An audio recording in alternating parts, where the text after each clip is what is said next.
मराठा आंदोलनाचा मुद्दा मागे पडला असं वाटत असतानाच आंदोलक जरांगे पाटलांनी पुन्हा आंदोलनाचं हत्यार उपसलंय।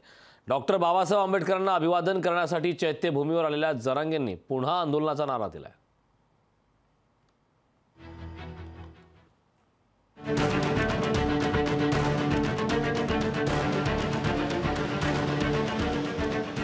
मराठा आंदोलनाचा मुद्दा मागे पडला असं वाटत असतानाच आंदोलक जरांगे पाटलांनी पुन्हा आंदोलनाचं हत्यार उपसलंय। डॉक्टर बाबासाहेब आंबेडकरांना अभिवादन करण्यासाठी चैत्यभूमीवर आलेल्या जरांगेंनी पुन्हा आंदोलनाचा नारा दिला। मराठा आरक्षणाचा प्रश्न मार्गी लावला नाही तर 6 जून पासून मरण उपोषणाचा इशारा त्यांनी दिला।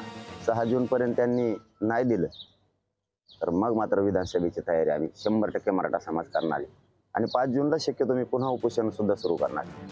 सर्वच राजकीय पक्षांवर हल्ला करीत जरांगेंनी मुख्यमंत्री शिंदे आणि उपमुख्यमंत्री फडणवीस यांनी मराठा समाजाची दिशाभूल केल्याची भावनाही बोलून दाखवली।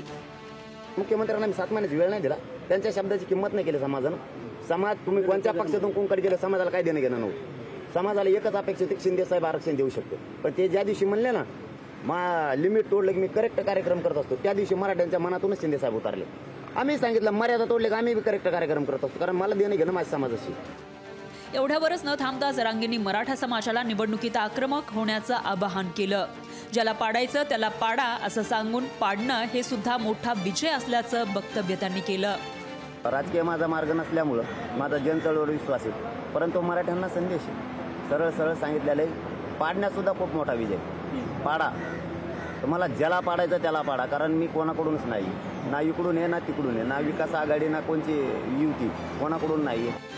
लोकसभेत भूमिका न घेतलेल्या जरांगेंनी विधानसभेत मराठा समाजाला दिशा देण्याचे संकेत दिलेत। त्यामुळे जरांगे म्हणतात त्याप्रमाणे मराठा समाज कोणाचा करेक्ट कार्यक्रम करेल हे येणाऱ्या निवडणुकीत पाहावं लागेल।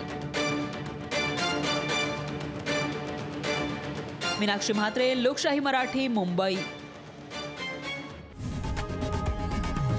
लोकशाही मराठी ऐका, पहा, जागरूक रहा।